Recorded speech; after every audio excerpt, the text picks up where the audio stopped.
de un trabajador que no le escapa las letras, traidores. La ley de urgente consideración en sus 135 artículos tiene una visión de país muy distinta a la de quienes apoyamos en este caso la derogación de los artículos. Está claro que en su espíritu, en su intención, la LUC contiene un cúmulo de artículos, de disposiciones y de consecuencias que lo que hacen es volver más ricos a un reducido grupo de uruguayos, y por otro lado tenemos que la inmensa mayoría de las familias uruguayas se han visto afectados de manera negativa. Creo que uno de los impactos más grandes que la población hoy está sintiendo con la LUC, con la instrumentación de la LUC, con la implementación de la LUC, tiene que ver con el combustible y todas las consecuencias que trae consigo el aumento de combustibles. Está claro de que en 2 años los combustibles aumentaron 7 veces en nuestro país. En 2 años la nafta subió más de 30 pesos, el gasoil subió más de 30 pesos. Ese mismo gobierno que en campaña electoral había dicho y se había comprometido una y otra vez frente a la población y frente al Uruguay entero de que no iban a haber incrementos de combustibles. Sin embargo, la realidad nos muestra otra cosa, otro escenario. No solo eso, no hay en los últimos 15, 20 años otro periodo de la historia en donde en tan poco lapso de tiempo, en tan pocos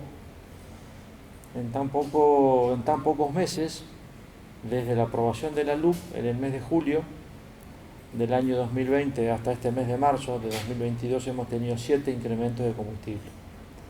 Todos sabemos que el aumento de combustibles tiene una incidencia directa en la inflación de un país, y eso es lo que ha ocurrido. Se ha disparado la inflación, ha generado un aumento permanente de los precios de los productos de la canasta básica, y eso se lo ve día a día, se lo ve semana a semana. Decimos, el sol no se puede tapar con la mano, y se podrá argumentar muchas cosas desde los defensores del no, desde los defensores de la papeleta celeste, pero lo que no se puede negar es que el costo de vida se ha incrementado en nuestro país. Pero no solo eso, ha habido pérdida en el ingreso, pérdida de calidad de vida, los salarios no están aumentando en la misma proporción en que están subiendo los precios de los comestibles. Los aumentos de salarios están por debajo de la inflación, por debajo de los precios. Un gobierno que no promueve, que no fomenta los consejos de salario, que no le interesa tampoco al trabajador organizado. Por eso el sindicato es una mala palabra para la LUC. El sindicato, que es la herramienta o el instrumento que tienen los trabajadores para organizarse y plantear su plataforma, sus propuestas, sus aspiraciones, hoy día, reitero, la LUC trata de desarmar todo lo que es organización. La LUC de urgente consideración lo que pretende de alguna manera es que cada trabajador negocie directamente con el empleador, y está claro de que en esa relación hay una enorme desigualdad. Esa desigualdad desaparece cuando el empleador negocia con el sindicato a través de la negociación colectiva, a través de los consejos de salario. Pérdida de salario real en el caso de la clase trabajadora. Los jubilados, los pensionistas, que también hoy tienen aumentos por debajo de la inflación. Ya no son aquellos 15 años en donde las jubilaciones aumentaban por encima de los 2 dígitos. Hoy son jubilaciones del orden del 3, del 4%, en la misma medida en que aumentan los sueldos, porque recordemos que hay una disposición constitucional que ata el aumento de las jubilaciones al mismo porcentaje en que aumentan los sueldos o el promedio de sueldos en nuestro país. Hoy, recorriendo el país, recorriendo el Uruguay, uno se da cuenta que hay un enojo de la población con el gobierno. Hay un enojo y hay un disgusto grande porque no son hoy los que estamos viviendo, no son claramente los mejores 5 años de nuestra vida. Aquel compromiso que también asumió el gobierno, no iban a haber impuestos. Durante muchos años, desde su aparición, quienes hoy integran la coalición de gobierno denostaron, criticaron, trataron de injusto, de desigual al IRPF, expresando una y otra vez que castigaba a la clase media, dando a entender permanentemente que desde el gobierno la coalición derogaría o dejaría sin efecto el IRPF. Ese IRPF hoy sigue vigente. Es decir, cuando eran oposición, el IRPF era un impuesto desigual, injusto. Ahora que son gobierno, cambió la visión respecto de el impuesto de la renta de las personas físicas. No solo que hoy sigue vigente, sino que bajó el monto no imponible, con lo cual son más uruguayos, son más trabajadores, son más familias las que están aportando, las que están pagando IRPF. Y no solo que aumentó la cantidad de familias aportantes y de trabajadores aportantes, sino que también se paga más. No solo que hay más familias, hay más uruguayos que pagan el IRPF y que antes no lo hacían, o cuando el Frente Amplio era gobierno no pagaban, sino que además de pagar más familias, están pagando un importe aún mayor a aquellos que ya lo venían haciendo. Por tanto, creo que ese enojo hoy uno lo ve, ese disgusto uno lo percibe en el mano a mano. Está claro que en el último mes ha habido un crecimiento muy fuerte del voto rosado por el sí. Es más, las propias encuestas tuvieron que reconocer ese crecimiento del sí. Aquí en nuestro departamento está sucediendo lo mismo. Por tanto, creo que la realidad económica nos está demostrando de que junto a esa pérdida de capacidad, junto a esa pérdida de calidad de vida, también hay menos empleo. En algún tiempo se podría atribuir a la pandemia, hoy no, hoy ya estamos saliendo de la pandemia. Esa desocupación no puede atribuirse a la pandemia, tiene un poco que ver con este sistema económico que está imperando en nuestro país. Por un lado se dice que la economía, la ministra Roileche ha anunciado que la economía del país en el año 2021 creció por encima de lo que estaba previsto, creció un 4,5. Demos por cierto lo que ha expresado la ministra. Pero ¿a quién ha favorecido? A un sector muy pequeño de la sociedad, sobre todo al sector agroexportador que su producción ni siquiera tiene como destino el consumo interno, sino que es una producción que va al exterior, que se exporta a Estados Unidos, a Europa, a Asia, el sudeste, China. Ese es el sector que hoy en nuestro país está creciendo. La carne hoy tiene un valor 3 veces superior a hace un par de años. Lo mismo pasa con los granos. Y uno entiende, por ejemplo, que el presidente de la agropecuaria de Soriano diga que este es el mejor momento del sector agroexportador del Uruguay. Seguramente que sí, con esos precios, con esos valores y con un dólar que está casi en 45 pesos y que este gobierno se encargó de incrementar en pocos meses una vez asumido. Está claro que el sector agroexportador hoy está facturando muchísimo, pero es el único sector. El resto de la población en realidad está recibiendo migajas. El resto de la población hoy ha perdido calidad de vida y tiene menos ingresos. Y todo eso es consecuencia de los artículos 235, 236, que establecen la nueva forma de cálculo y fijación de precios de los combustibles y de todas las consecuencias que el aumento de combustible trae a la población. Pero también de una manera de concebir la forma en que una comunidad debe llevar adelante cada uno de los aspectos vinculados con la seguridad, con la salud, con la educación, con el empleo y con el desarrollo.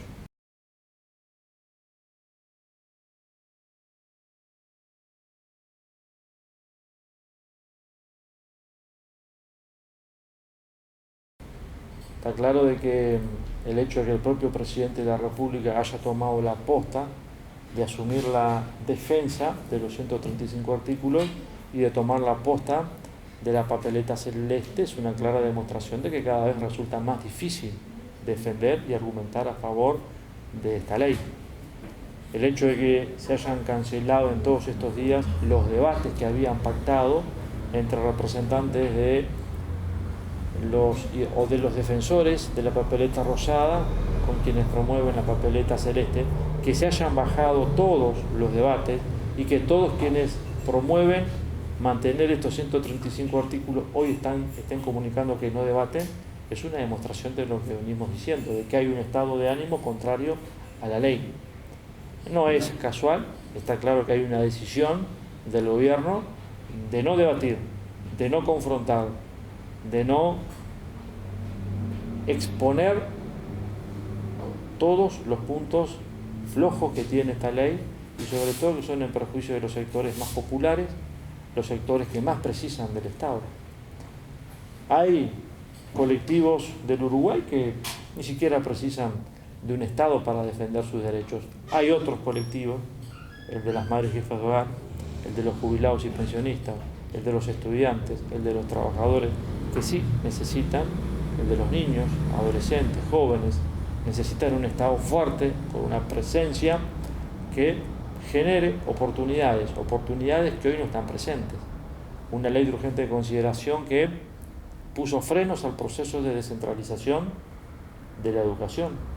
Y eso afecta a miles de estudiantes de este país, de jóvenes, sobre todo, adolescentes y jóvenes, que hoy no tienen una expectativa alentadora. La realidad hoy no les está generando, la realidad hoy no les está planteando un futuro de oportunidades. Al contrario, en el 2020 se retiraron cerca de 10.000 becas, ya sea por el Fondo de Solidaridad o por el propio Ministerio de Educación y Cultura. En el 2021 otras 10.000 becas. Estamos hablando de, en cuestión de 2 años, 20.000 becas que fueron retiradas a estudiantes, que seguramente son estudiantes que muchos de ellos, por esa razón, por esa circunstancia, habrán dejado o no podrán continuar sus estudios. Y sin razón, en realidad sí hay una razón, y es el recorte. Si algo caracteriza a la LUC es el de recortar todo lo que sea políticas sociales, políticas vinculadas con la salud, con la educación, con la vivienda, y eso queda reflejado en los datos que estábamos aportando. Se frena el proceso de descentralización, los estudiantes y los uruguayos que vivimos en el interior del país tienen menos oportunidades. Hoy, con este escenario, inevitablemente hay que terminar para estudiar en la capital del país. La LUC lo que trae son menos escuelas, menos liceos, menos horas docentes, menos horas para los maestros. La LUC no garantiza la libertad de cátedra. La LUC de alguna manera intenta orientar el pensamiento hacia un pensamiento único, hacia una única visión de la manera en que vivimos en comunidad.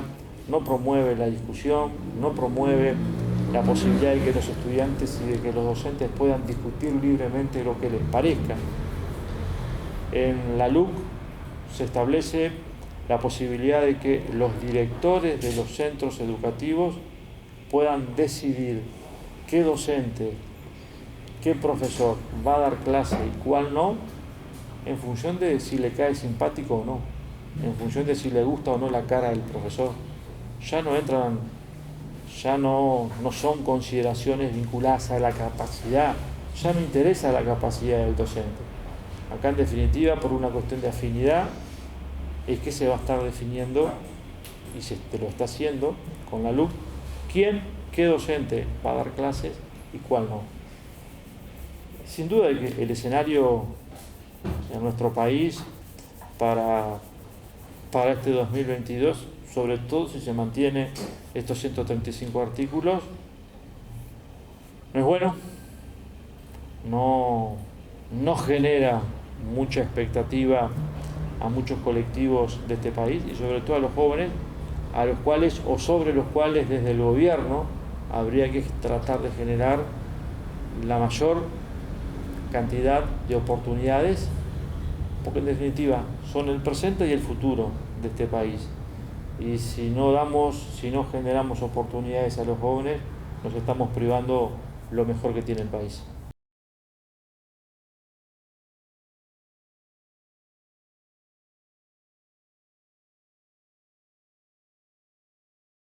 Primero, dejando en claro de que la LUC, la Ley de Urgente Consideración, en realidad son 476 artículos, de los cuales se está promoviendo derogar 135. Esto significa que hay más de 300 artículos que en su momento, en la discusión de la LUC, fueron acompañados por los legisladores del Frente Amplio, por los 42 diputados y por los 14 senadores de la fuerza política. Eso tira abajo, es uno de los fundamentos que tira abajo esa idea que se intenta instalar de que en realidad es ponerle piedras o palos en el camino a la gestión del gobierno. Es decir, hubo coincidencias en la LUC, más de 300 artículos acompañados por la fuerza política. En 135 no. En 135 no, porque entendemos que no son buenos para el país y por lo que mencionamos, prioriza un sector muy pequeño de la sociedad uruguaya que hoy tiene una rentabilidad y un ingreso que crece permanentemente en perjuicio del resto de los uruguayos. Pero además de eso, las firmas, ya en el proceso de la recolección de firmas, hubieron muchos uruguayos que sin pertenecer, en este caso al Frente Amplio, se expresaron públicamente acompañando la ley de urgente consideración. Hace pocos días me tocó estar en la ciudad de Artigas, estar reunido con el doctor Daniel Volpi, dirigente del Partido Nacional, edil del Partido Nacional, que nos ha dicho que vota la derogación de los 135 artículos. Hace pocos días, en la localidad de Guichón, en el departamento de Paysandú, el edil del Partido Colorado, David Helguera, ha hecho público y si lo ha expresado incluso a través de videos que uno puede encontrarlos en redes sociales, expresando que siendo ballista va a votar, es decir, siendo edil del Partido Colorado, va a votar en este caso la papeleta rosada. Y son dos ejemplos, pero hay muchísimos otros. En el departamento de Paysandú, hace poco más de un mes, una declaración firmada por 43 dirigentes del Partido Nacional, del Partido Colorado, de Cabildo Abierto, del Partido de la Gente, del Partido Independiente, adhiriendo a la campaña de sí. Aquí en Salto, en nuestro departamento, ¿cuántos dirigentes del Partido Colorado que han expresado públicamente que van a votar la papeleta rosada? Es decir, esto es una cuestión que excede lo partidario, más allá de todo el movimiento social y de los trabajadores que está y que es parte de este proceso. La Comisión Departamental y la Comisión Nacional del Sí también refleja ese espíritu de que no es una cuestión política partidaria del Frente Amplio contra la coalición de gobierno. Creo que frente amplistas, blancos, colorados, cabildantes y de los demás partidos políticos vamos a coincidir que no queremos un Uruguay donde se gane menos, no queremos un Uruguay donde haya menos educación o donde haya menos escuelas. Vamos a coincidir de que no queremos un Uruguay donde se frene el proceso descentralizador, no queremos un Uruguay en donde haya menos vivienda, no queremos un Uruguay donde haya más inseguridad, porque se habla de seguridad, pero lo cierto es que en los últimos meses ha aumentado increíblemente el número de homicidios que se producen en nuestro país. Vamos a coincidir, uruguayos de todos los partidos políticos, que no queremos un país que se pueda convertir en un paraíso fiscal, porque ese es el riesgo que corremos con la disposición de la LUC, que permite transferencias de dinero de hasta $100.000 sin dar explicaciones. De alguna manera no queremos un Uruguay tampoco en donde el delincuente de saco y corbata pueda caminar libremente por este país sabiendo que hay normativa que lo ampara. No queremos, más allá del color político, vamos a coincidir que no queremos en nuestro país que los trabajadores cada día tengan menos derechos, que el Instituto de Colonización no entregue tierras a uruguayos, porque eso ha pasado en los últimos 2 años, no se ha entregado tierras a través del instituto. He mencionado algunos ejemplos, podrían haber algunos más, de cuestiones en las que vamos a coincidir todos los uruguayos con independencia del sector político o el partido político al cual pertenecemos. Por eso decimos, esto es mucho más amplio que vincularlo a un sector político o a un partido político. Son cuestiones que hacen a la vida diaria de todos los uruguayos y por eso decimos, acá no hay palos a la gestión de gobierno. Acá lo que hay es el entender que estos 135 artículos no son buenos para el país, que van a generar menos oportunidades, menor calidad de vida y que la única forma de cambiar este proceso es votando sí, Y el 28, con un triunfo de la papeleta rosada, y bueno, generar una mesa de diálogo, un espacio de diálogo al cual se ha negado el gobierno, entre el gobierno, la coalición, el Frente Amplio, los movimientos sociales, movimientos sindicales y el resto de la comunidad organizada, y a partir de ese momento pensar qué país queremos, porque este que hoy estamos viviendo y el que podamos vivir después del 27 de marzo, si gana la papeleta celeste, no es el que los uruguayos queremos.